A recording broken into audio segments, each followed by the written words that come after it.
First off, there was breaking news about a Red Cross truck being hit, apparently by Israel. Do you have knowledge? I don't get notifications of that stuff when I'm up here, Sam, but I'm happy to check.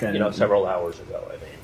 I don't have any specific updates on that specific report. You accept Israel's premise that it is actually targeting Hamas and not the civilian population of the Palestinians in spite of all of this evidence? We do. We accept the premise that Israel is undertaking a military operation to degrade Hamas, to target Hamas, and to do everything it can to hold Hamas accountable for its terrorist attacks on the Israeli people on October 7th. The reports are of over 10,000 civilians and over 4,000 children. Sam, I'm not disputing. How many Hamas dead have they got? Sam, I'm not disputing that there has been an immense impact on civilians over the course of this operation, that there have been an immense number of civilian casualties over the course of this operation.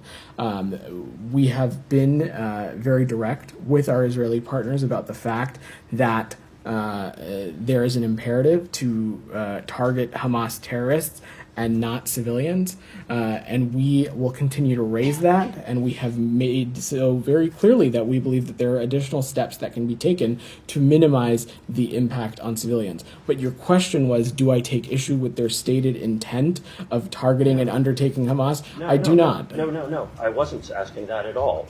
I was saying, do you accept at face value, in spite of all of the evidence? We have no reason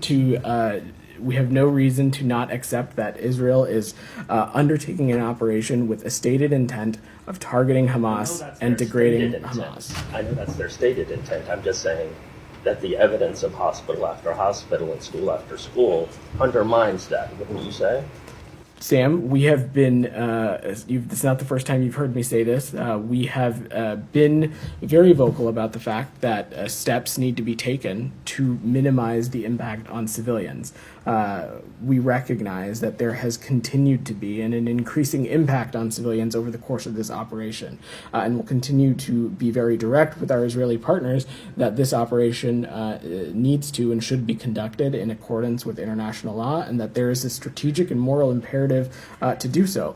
But that does not change the fact that Hamas also is an entity that continues to use Palestinian civilians as human shields, that has integrated and co-located itself with schools, hospitals, and other critical civilian infrastructure. Hamas is a group and it's a terrorist organization that is bent on hijacking the political future of Palestinian civilians, and there is a clear track record of that. I sent our exchange from Monday around to a series of international lawyers. I don't know if you're familiar with Richard Falk. He's a very prominent international lawyer, taught at Princeton for years, was the UN Rapporteur. He emailed back to me, Gaza remains, from the perspective of international law and the UN, an occupied Palestine territory subject to the Fourth Geneva Convention. I don't believe that Israel recognizes the Fourth Geneva Convention for all of these decades. I don't know what U.S. policy is on that question. So that's one question. This means that Israel is an occupying power and has a primary obligation to safeguard the safety of the civilian population. It is entitled to take reasonable, lawful measures to restore its security in the aftermath of such an attack, referring to October 7th. As such, it has no international legal right of self-defense. Even if it had such a right of self-defense, it would have no legal or moral basis for engaging in a genocidal assault, the character of which has been strongly confirmed by Israel's top leaders.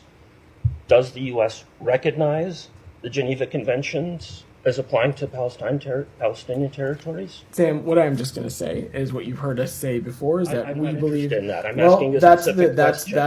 That's the answer that I have for you, which is that we believe wholeheartedly that Israel has every right to defend itself and to defend its security, and what happened on October 7th would be unacceptable to any country, and steps must and should be taken. Steps must and should be taken to ensure that those events cannot be repeated. Now, I've taken three of your questions. I'm going to work the room. One country attacking another. We're talking. Thank you.